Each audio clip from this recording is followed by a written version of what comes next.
the MyFitness app on the iPhone. I'm going to show you how to set up your goals if you didn't when you originally set up the app and registered and did all that good stuff. So down here you got home, diary, the plus button, which allows you to actually enter your nutrition, and then you got progress, and you got the more button. You're going to actually want to go to the more button. In the more button, it's pretty much the settings and where you go to collaborate with other apps and devices, and you can see your general information in here. But what we want to look at right now is how to set our goals, which is right under my profile. You go to goals, you have your starting weight, and there's a date there associated with your starting weight. You have your current weight, which is the next line item. Then you have your goal weight. You want to enter your goal weight, you just literally click on it and you enter your goal weight. Then you have your weekly goal, and this is where I want most people to have to make a decision. This is where you're going to want to make a decision. You can lose as little as a ½ pound a week, or you can be as aggressive as losing 2 pounds a week. But I found that if you hit the 2 pound mark, and you input here that you want to lose 2 pounds a week, and you actually do a good bit of exercise and really watch what you eat, you can lose a little bit more per week. But regardless, your body will be hitting the caloric intake it needs to think positively about this weight loss, as opposed to making it think that it's pretty much going into caloric deficiency forever and run a coup later on and make you gain all that weight back. So 2 pound weight loss is aggressive. Pound a week is okay. You can maintain weight if you want. Are you sure you want updating weekly goals? You say yes. When I go back to my diary, up here you see 2,170. That's my goal to maintain my weight if I want to maintain my weight. But if I go back to more and I go to my goals, and again the weekly goal is to maintain, but I'm going to go back to losing 2 pounds a week, I'm going to say yes. And if I go back to my diary, I'm going to see that the new number up there is 150. So it automatically updates. Let's go back to the more button. The more button, we discussed the goals. The nutrition is pretty much just like going to the nutrition if you're in the diary and you scroll all the way down.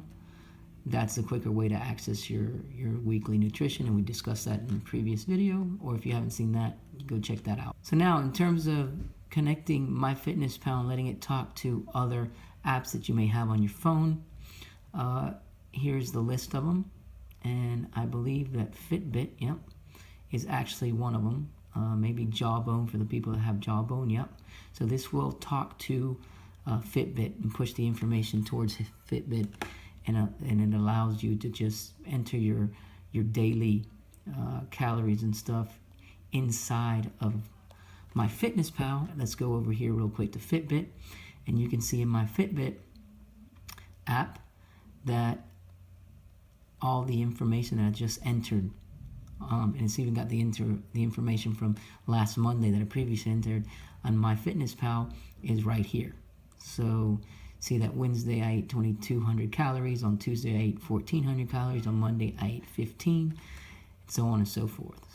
But if you see the Fitbit app, there is not the average of the week, which we're really going to be focusing on, and I think everybody should. There's also not a micronutrients breakdown, so you can't see how many carbs, fats, and proteins you're eating on a weekly average and or daily. And again, in MyFitnessPal, if you go to diary, go down to nutrition, you can see today the carbohydrates that I've eaten, the fats and the proteins. If you go to the week, here's my week along with the weekly average, so I know whether or not I'm hitting my weekly average in terms of my micronutrients. And then if you go over to calories, here's where I'm at. Today is Thursday, and I've been inputting those information as an example, but see how I'm pushing my weekly average up. And I want my weekly average to be right at that bar.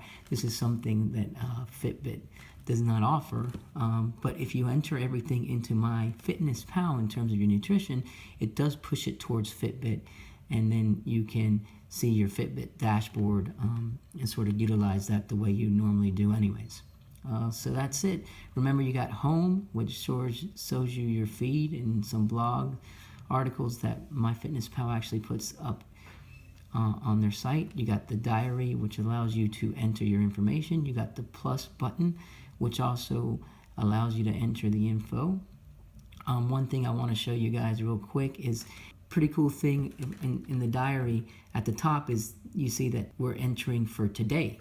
But if I go back, I can enter yesterday, I can enter Monday or Tuesday, and you can utilize that to retroactively go back. If you've taken pictures of your food for the last 2 days, but you haven't had a chance to enter it into MyFitnessPal, you just simply change the day at the top and you enter your information.